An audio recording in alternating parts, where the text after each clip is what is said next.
नमस्ते दोस्तों। जो भी भाई और बहन हैं जो RUHS BSc नर्सिंग की तैयारी कर रहे हैं तो उनके लिए मैं लेके आ गया हूँ नोट्स। ये नोट्स मैं प्रतिज्ञा क्लासेस जाता हूँ जोधपुर, तो उसी क्लासेस से और मैं इन्हें समझाऊंगा भी। आपको समझाऊंगा अगर आपको समझ नहीं आएगा तो। और ये अच्छे नोट्स है, आप इससे पढ़ सकते हो। तो आज हम शुरू करेंगे मानव जनन।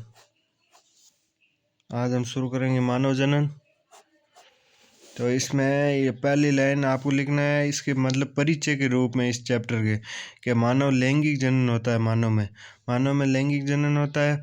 मानव लैंगिक द्विरूपता दर्शाते हैं, अर्थात मानव में लैंगिक द्विरूपता होती है, यानी नर तथा मादा दोनों अलग अलग होते हैं, दो रूप होते हैं ऐसे। और ये जरायुज होते हैं, अर्थात ये मानव अंडे नहीं देते। मानव में शिशु होता है अर्थात जरायुज होते हैं, डायरेक्ट बच्चे को जन्म देते हैं, इसलिए मानव वेरिपेरस या जरायुज होते हैं। और फिर इसके स्टेप्स, मानव जनन के स्टेप्स है, आप देख सकते हैं। युग्मक जनन पहला स्टेप, इसमें नर युग्मक है मादा युग्मक का निर्माण होता है।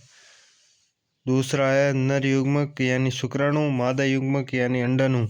और दूसरा स्टेप है वीर्य सेचन, नर युग्मक का मादा जनन मार्ग में स्थानांतरण करना, वीर्य सेचन कहलाता है। तीसरा निषेचन यानी युग्मकों का संलयन, नर युग्मक है मादा युग्मक बनेंगे, इसे युग्मकों का संलयन कहते हैं, मतलब मिलेंगे, इसे युग्मकों का संलयन कहते हैं, उससे युग्मनज का निर्माण होता है। युग्मज 2n होता है, यहाँ पर दिखाई दे रहा है, क्योंकि नर युग्मक n होता है, मादा युग्मक भी n होता है, मिलकर 2n बनाते हैं युग्मक जनन में, युग्मनज बनता है, जाइगोट।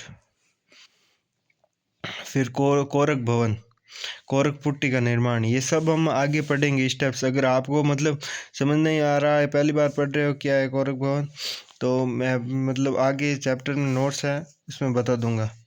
कोरक भवन, कोरक पुट्टी का निर्माण। फोर्थ स्टेप है अंतरारोपण, अंतरारोपण गर्भाशय की भित्ति से ब्लास्टुलों का जुड़ना या चिपकना। ये सारे स्टेप्स है, अभी तो आप नाम जान लो, आगे पूरा पढ़ेंगे। फिर गर्भकाल, निषेचन, प्रसव 9 माह से 2 सप्ताह के लिए। फिर प्रसव, जन्म, ये स्टेप्स के नाम है।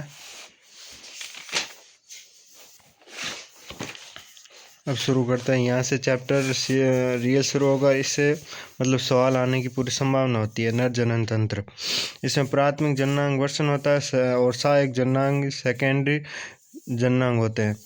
इसमें प्राथमिक जननांग में वर्षण होता है जो गैमेट फॉर्मेशन का कार्य करता है और सेक्स हार्मोन का स्रावण करता है। ये दो इसके कार्य हो गए वर्षण के। और सेकेंडरी सेक्स ऑर्गन यानी द्वितीय वर्षण जननांग में सहायक वाहिकाएं आती है, जैसे वर्षण जालक, शुक्रवाहक, अधिवर्षण शुक्रवाहिनी।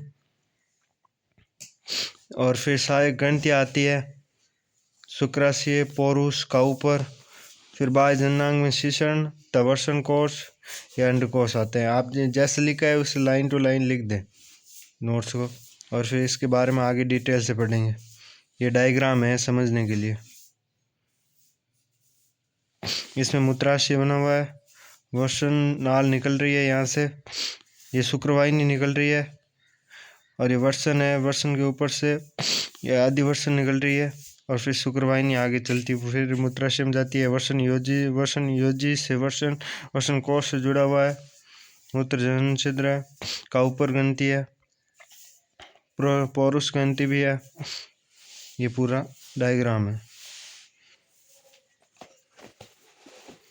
फिर प्राथमिक जननांग के बारे में, वर्षण टेस्टिस, नर में प्राथमिक जननांग एक जोड़ी अंडाकार होते हैं। कुछ मतलब नर में प्राथमिक जननांग एक जोड़ी यानी संख्या में 2 होते हैं और अंडाकार होते हैं आकार में। स्थिति उदर गुहा से बाहर एक थैली नुमा संरचना वर्षण कोष में होते हैं। फिर कारण, वर्षण कोष में होने का कारण यहाँ पर लिखा है, शुक्राणु जनन के लिए टेम्परेचर बॉडी टेम्परेचर से 2 से 2.5 डिग्री कम रखना होता है। वर्षण कोष में बॉडी टेम्परेचर से 2 से 2.5 डिग्री टेम्परेचर कम होता है, जो शुक्राणु निर्माण के लिए आवश्यक है, इसलिए वे वर्षण कोष में होते हैं। टेस्टिस का formation,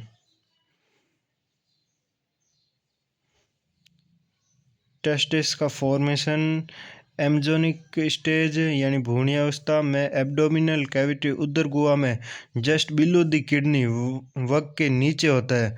but 7th month testis inguinal canal यानी वसन नाल से स्लाइड यानी नीचे होते हुए वसन कोष में पहुंच जाता है। ये पहले तो बनता शरीर के अंदर ही, आप देख सकते हो किडनी के पीछे बनता है जब भ्रूणीय अवस्था में होता है टेस्टिस। और फिर 7वें मंथ में ये वसन नाल से होता हुआ वसन कोष में आ जाता है। फिर गुप्त वसनता, वसन कोष में ना पहुंच पाना, इसे कहते हैं गुप्त वसनता या साइटोकार्डिज्म। फिर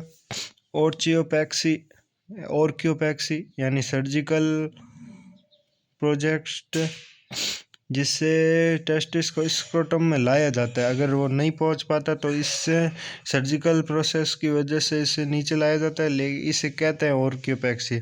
ऐसे सवाल आए तो आप इसके उत्तर दे सकते हो। फिर वसन उच्छेदन, एक या दोनों वसन को हटा देना वसन उच्छेदन कहलाता है।